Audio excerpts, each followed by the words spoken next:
hop media.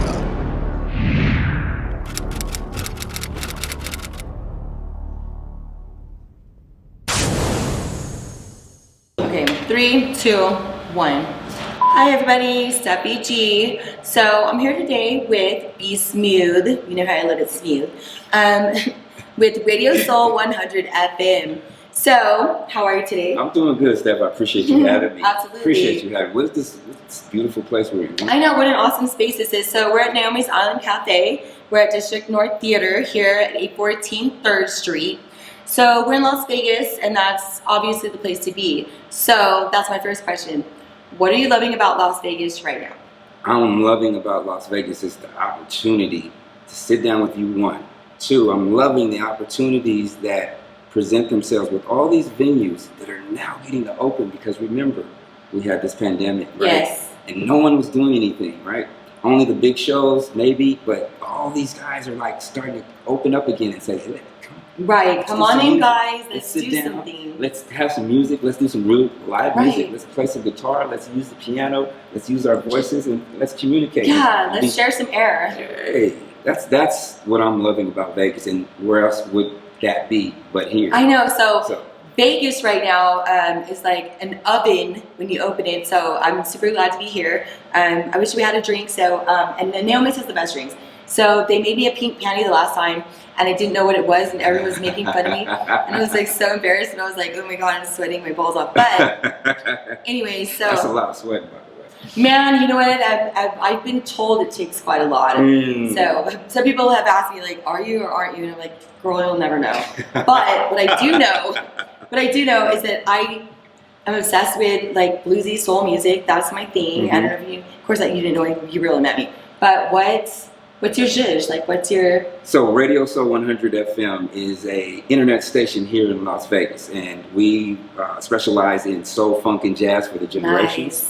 Nice. You know, we have artists like Ace, who's on the other side of the camera right now, who'll sing soul and popular music, and you know, we'll go blast from the past. T. Marie, Earth, Wind, and Fire, Steely Dan, Nice. Chicago, right? We do the bands, we do the singer-songwriters. But then we also incorporate the youngsters who want to be the Marvin Gayes, who want to be the Timberlands, who want to be Rick James without the cocaine, if you know what I mean. Speaking of Rick James, my daughter, whose birthday is coming up, Symphony, I love you, my doll. So she got her first pair of Mary Janes, and we can only call them Rick James. If she hears the word Mary Jane, she'll run out and explain why these are her Rick James shoes. So someone asked her, does she know who Rick James is? And she says, oh yeah. So she knows about Rick James, and she likes to listen to the oldies music. Okay. And she loves Elvis, by the way. Okay. Yeah. Okay. Well, you know, everybody has their style, and you know, Elvis had his. He gave too, and you know, we try to incorporate more than just soul and funk, but those are the areas. Those are the primary areas. We want to bring these artists that are getting their not, you know, getting the light shone on them so much, and where else to do it but here in Vegas? Vegas is the entertainment capital of the world. There it is. So when it comes to the young artists that primarily want to do the newer type of music, always, but there's always, and I don't know why a subset of artists are good. What do you mean a subset? Right. Like, what do you mean? Like, that's super weird. But the jazz musicians, my son is an alto jazz saxophone player. Okay. So jazz is in our blood too. So he also plays piano. Okay. So I think that maybe to make it maybe not kitschy, but a little bit more gangsterish, a little more hard. Let's bring a hardness a little bit. Right. You know what I mean? To that style, because Rockabilly has their group, and they're super retro. Right. Then we have like our, you know, the Redder Nation in Texas, and they're all super retro. So I think that it would be super amazing to get, you know what I mean, a huger community. Right. Because when I see somebody, it's so weird. They're like, oh, can you pose and like make it look sexy? I mean, make it look sexy because they're so rare. You know what I mean? Like, where are these people? I know they exist, and so I think we should give like open invitation. You know what I mean? I think so to too. young jazz artists. I think so too. And you know, it's gotten a little skizzed, if that's a word I just made up, because you've got this group and they're here, right? And they get to do all the big shows in Vegas. They get to do all the big venues. but the majority of the artists are just right here, Just right there. and Yes. they don't get to do these big shows. So why don't we showcase them? Why don't we shine a light on those that don't get shown? Why don't we give them? That's such an excellent idea. Giving people opportunities that deserve it, that are being overlooked because they don't have the right connection, right? Or maybe they're, a little bit not the perfect aesthetic, but they've got the talent, right? You know what I mean? Right. That's where it's at. That's where it is, and then you kind of grow with them. You know what I mean? And yes. Then that I've done. Oh, I got chills. I've done that for the last since 2009. I started at a tiny little raggedy stations, KCLA FM. Shout out to ARN. Nice. And we, it had its moments, and I was just and felt like, hey, this is an opportunity. We're in LA, let's do it. So I just started interviewing artists and started bringing in people and started talking to people, and then I started promoting them. And then this idea just kind of took off, and the station's been up for 7 years now. Awesome. We've moved it to Vegas now, so now we're really trying to turn it up. We're here at the we are here at Naomi's Cafe. I'm so hungry, and it has the word cafe, so please, baby. Oh, and you saw they have great food over there.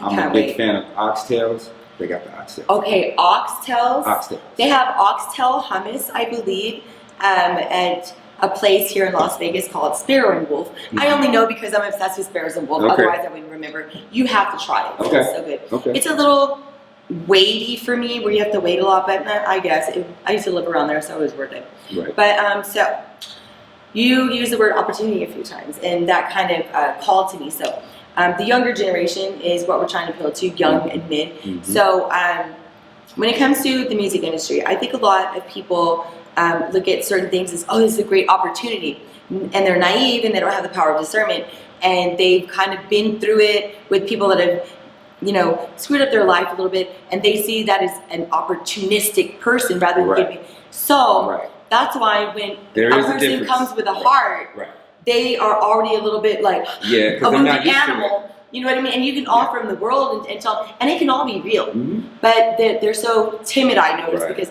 there seems to be a history with the musicians here in Las Vegas.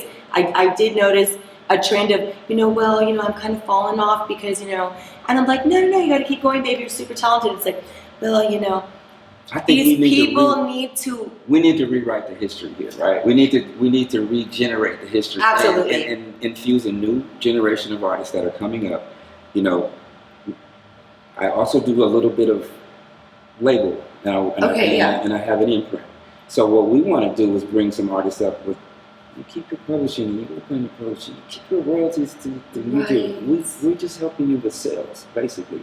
We want to get your talent out to people, and that hasn't been the model in the past. No, it hasn't. So that's why I say the opportunity versus, the opportunistic behavior or personality, where you come off as super genuine. I mean, this is our third interview now, basically, in today alone. Exactly. So, I feel that everything happens for a reason, and I brought some little specific items. I didn't bring these pillows, but I did bring a couple other things that kind of match. And like your vibe is so matchy to my vibe, even though my aesthetic is totally different than yours. Right. And I think that's what some people kind of fail to realize, is that when you see people in a group, a band or anything, they're mostly similar. Right. But there's always that one weirdo.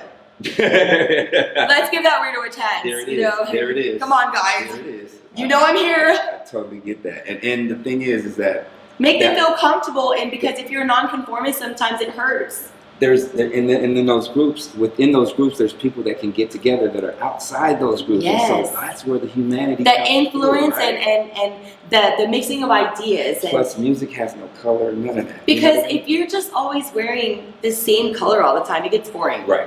But I swear, you better, on a Wednesday, pop in with, a random jewel tone so that I know that you're not depressed anymore, because I've been worried about you. You know what I mean? Right. Change it up. Right. Music doesn't have a color, it has tones, right? It has tones. Oh, my jeez. You know what I'm saying? So, we have to show and lighten our tones as well, right? I live my whole life based on the tones or the vibes of music. Okay. So, as for instance, earlier, I needed to leave fast, so I told my person, Pretty Ricky, I was like, I'm going to need to hear X song. I was like, I'm going to need to hear this song. So he's like, boop, boop, boop. He knows his purpose. Sit there and play the music and be pretty. He doesn't like it, but I do. You do a great job at that, but you also have so much talent. So well, as don't we get, ever sell it's yourself. ADHD. I have a superpower, and I won't get rid of it. Right. I was like, oh, I'm affected, but that has a lot to do with the music talent. Mm-hmm. Like to be able to hear, like, oh wait, stop, or oh my gosh, stuff like that, where you can identify the talent of people even when they cannot see it. Right. Those right. I think are the purest forms. Right. Those are the purest forms, and the ones who are really pushing really hard sometimes, it's just not in their destiny. I agree. But who in this world, like, what would you feel to say this is my destiny? Is it a feeling? Is it a notion, a belief? What do you think it is, Smooth? Like, what do you? For me, it's always been knowledge of self, and once you learn who you are, you know the whole world. Meaning, you know what makes you tick. Right. You know what makes the world tick. You know what makes you pissed off. You know what makes Absolutely. the world pissed off. When you figure out what you do and how you do it, and then how you can get better at it, then you're kind of like ahead of the game. So Absolutely. when you know yourself, you kind of get. So I tell people I am aware, fully self-aware, and here's the thing: I find, and do you find this, is that when you have become such as the Velveteen Rabbit and you're real, do you find that you are misperceived a lot, or like because you know yourself or what makes you comfortable, you say, because of this situation, I'm going to need this to feel comfortable, and they're like, how dare you? Yes. And I'm like, are you serious? I am communicating so perfectly, so vividly, and you don't even need to question. It's like ABC 1, 2, 3. Can you get that wrong? They misperceive you as being pushy or judgy or anything, when in fact you're just like, look, and you're even speaking like, babe, I would like for you, But Exactly. I think maybe they're afraid of the self-awareness. But how can we get more people to be more aware and conscious of self and comfortable with themselves? Exactly. And once you are, then you don't have to worry about putting that off on somebody else, because what you're actually doing. And it took me time to get here. Trust me. Once you get to that point, right? Now you got to look at it. But other people haven't gotten there. You got to allow them to get there, because you weren't always there. That's the thing. Right? You can't walk around like you've always been there. Right? I notice a lot of aware people have a huge expectation of other people, right. and I have to be like, babe.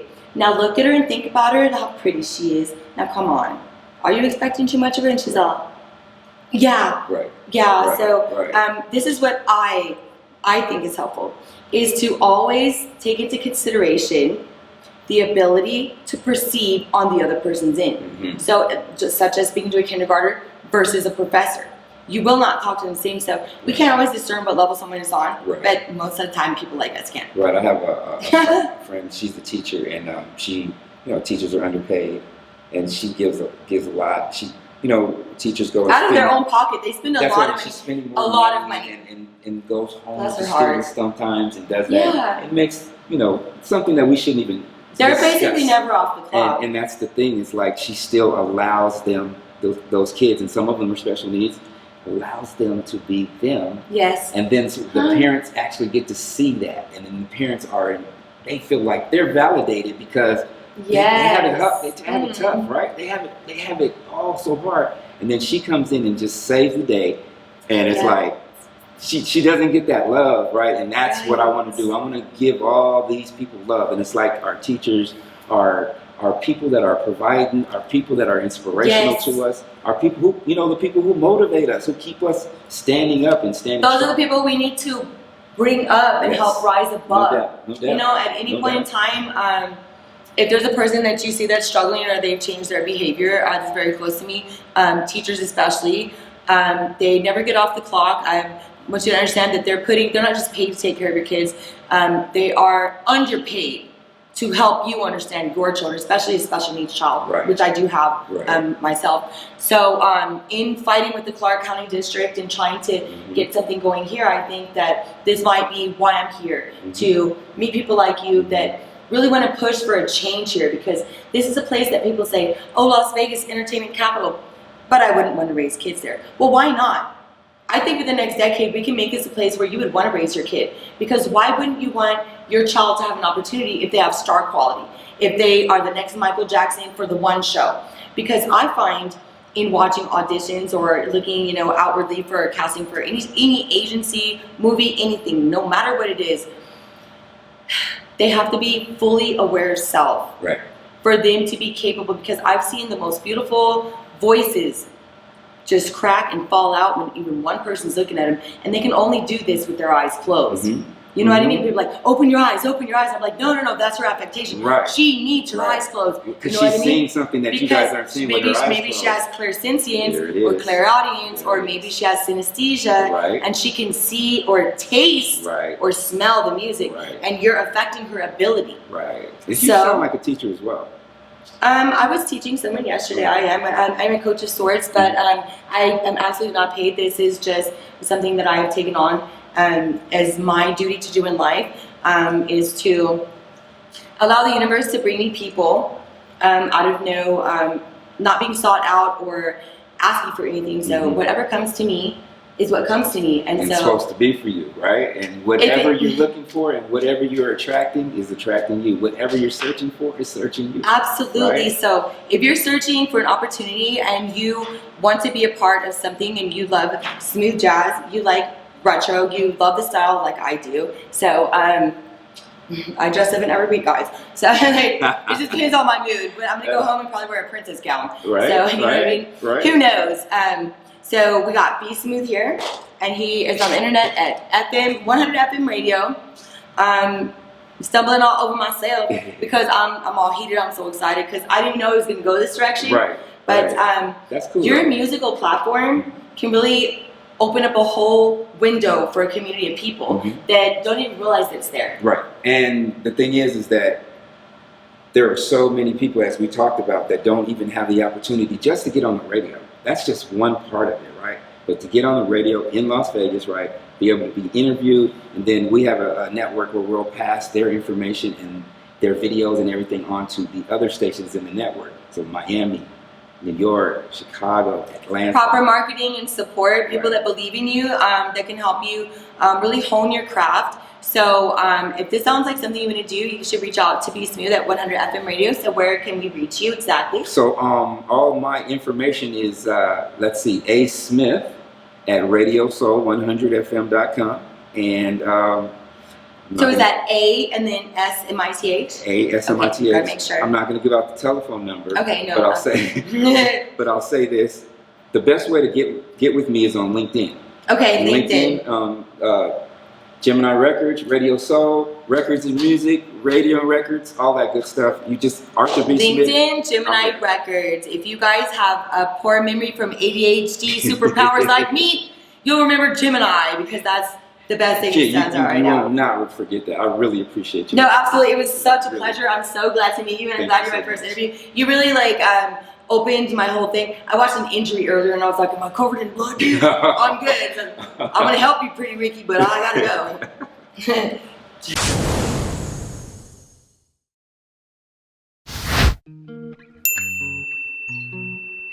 go.